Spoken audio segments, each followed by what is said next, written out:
Howdy guys, back again this week with another commentary video. I am sharing with you guys a clip that is long overdue. I recorded this a few months ago, and this was actually the night before the medium autocannon rebalance.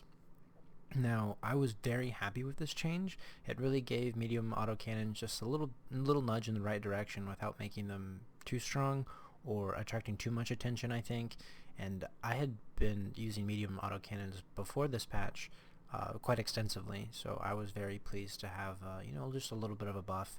And you can see the performance in here. They perform quite well, and even after this, of course, they perform just a slight bit better, right? And I'm playing a Sleipnir in this fight against Pandemic Horde with a court member of mine, Casper. He's flying a heavy drone Ishtar, which is really good at punishing big things with those very fast heavy drones that track larger things very, very well. And we make a cool little team, and we have this nice little fight on our wormhole against Pandemic Horde. And before I start the recording, I'll talk very, very quickly, I promise, about the Sleipnir and why I really enjoy it. Now, the Sleipnir is, of course, a command ship, and one thing to consider about this ship as I talk about the Sleipnir is that in the back of, I think, many players' minds, there are these archetypes, so to speak. I'm sort of referencing Chester's videos on the Small Gang archetype series. But there's these, well-defined and rigid roles in Small Gang, and I believe that to be not so much the case.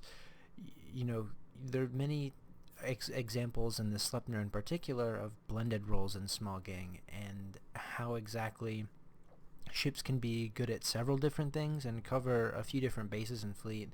And when you have this sort of creativity, when you're sort of theory crafting Small Gangs, you can really sort of you start to think outside of the box. And one thing that's quite unconventional is like kiting autocannon Sleipnir. I can only think of one player, and that's you, Beatron, if you're watching this, that flies the autocannon Sleipnir religiously. Some of my old court mates as well, very, very fond of the autocannon Sleipnir, but apart from them, it's quite a very uncommon way to fit a Sleipnir, and a very uncommon way to use it, right? You get lots of range with autocannons, and projection seems to be the norm. But with medium autocannons on the Sleipnir, I find as though that the Sleipnir serves also in several different aspects. You are providing DPS for your gang. You're doing almost 900 DPS heated with drugs and good skills and some nice implants, as well as anti-tackle, right? So your tracking is incredibly good as well. You're also support for your gang, right? You're providing links in this crazy 63-kilometer sphere of, hey everyone, get boosted, so to speak, right? And not only that, but you're not only boosting your fleet members, but you're also boosting yourself, of course.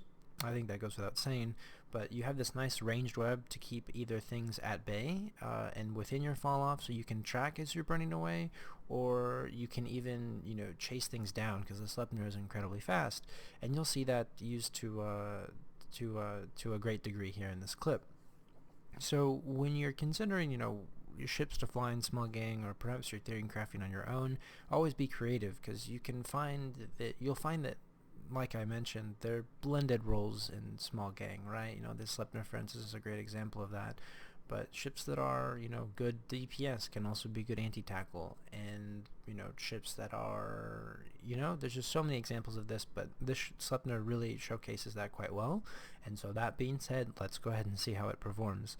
So this recording starts, not too late, I'm trying to get better about that, but this Omen is right next to me, and I start to burn towards him. And this is because, well, what else am I going to do? I need to get on top of things to apply my damage. Not so much on top, but you can see here the autocannon just doing a little bit of work at fall off. Some grazing hits, but this is just the nature of autocannons, right? This ranged web, incredibly nice for, getting webs on things and getting on top of stuff. And you can see how fast the autocannons sort of rip this Omen to shreds here. This grid is somewhat lax. It's not too crazy. Not a whole lot of light tackle, but we do see some cruisers and the Spherox and Stratios, and so a fair bit of projection from the Stratios and the Ferox's part, that Ferox is going to put a lot of damage on me if he decides to shoot me, since he has, 500 DPS with antimatter out to 40 kilometers. So once I get TD'd by this Crucifier, I really either have to try and deal with the Crucifier or just sort of get on top of things, because now my range is quite bad, or I have to rely on Casper to shoot the Crucifier, and heavy drones may not be able to get to the Crucifier in time, and we might waste some time there and bleed some damage just chasing a Crucifier around. So seeing as though there isn't a whole lot of damage, I decided to sort of like maneuver around, try and get on top of things. And one reason I like the Sleipnir so much is that it differs from, say, a Vaga or autocannon cruisers, is because the raw damage is so punishing to ships that try and get on top of you.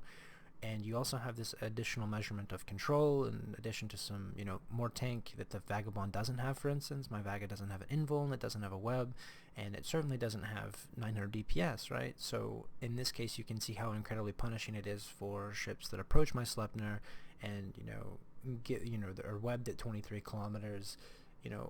What kind of fate they share, right? They're all gonna die for the most part. These Sec 1 cruisers my Sleipnir makes incredibly short work of. And so from here, I decide to have Casper and I put our damage on these two battle cruisers, which are really the only thing that I can catch. I'm not confident that my scan res is going to be able to lock frigs in time in case they get scared or warped off.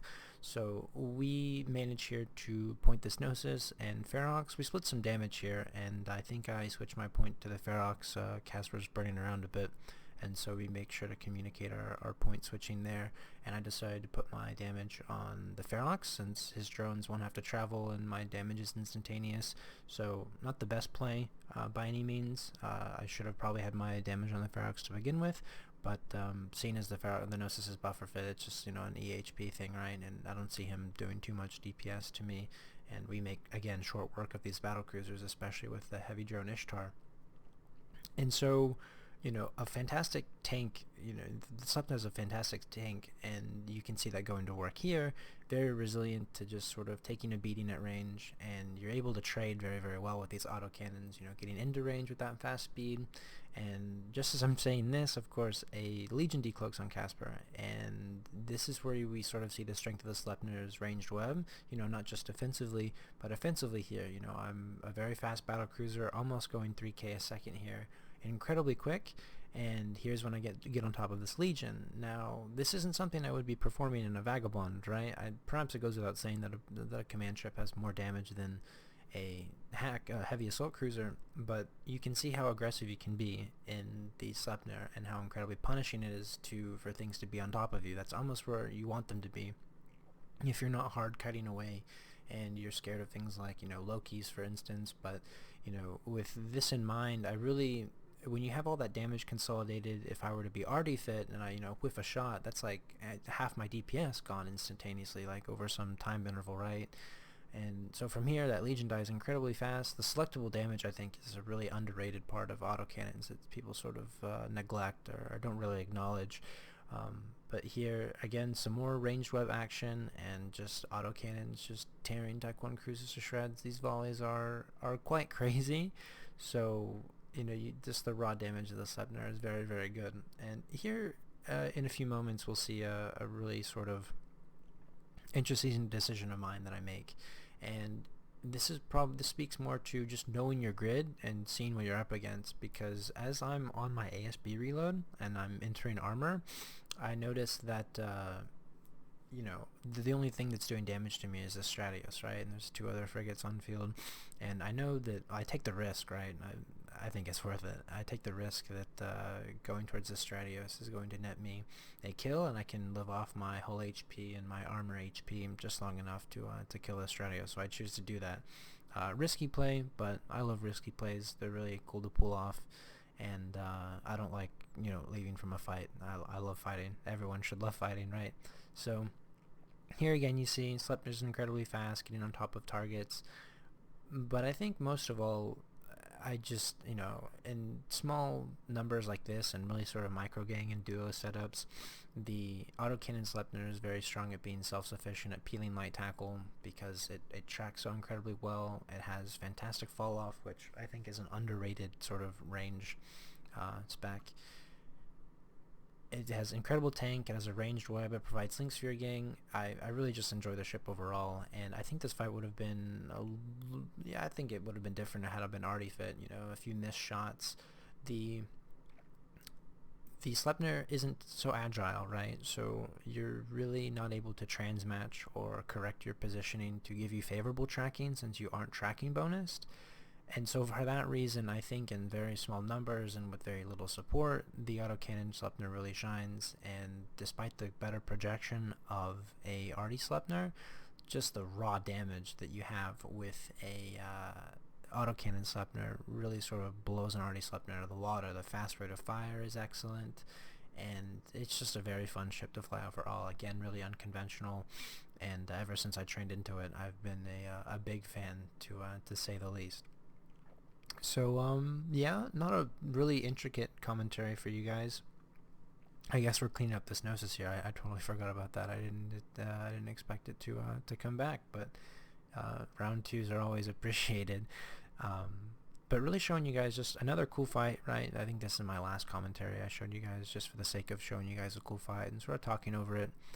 And yeah, you know, not every fight's super intricate, not a whole lot to say, but I think this one's testament to just sort of the blended role aspect that I spoke about at the beginning of the video, that, you know, not every ship is just this concrete, rigid role of DPS, anti-tackle support, so to speak. You can have nice little blends, and the Sleipnir is a very good example of that. And here's just a really neat fight that I could show you guys, where the Slep just had an absolute field day.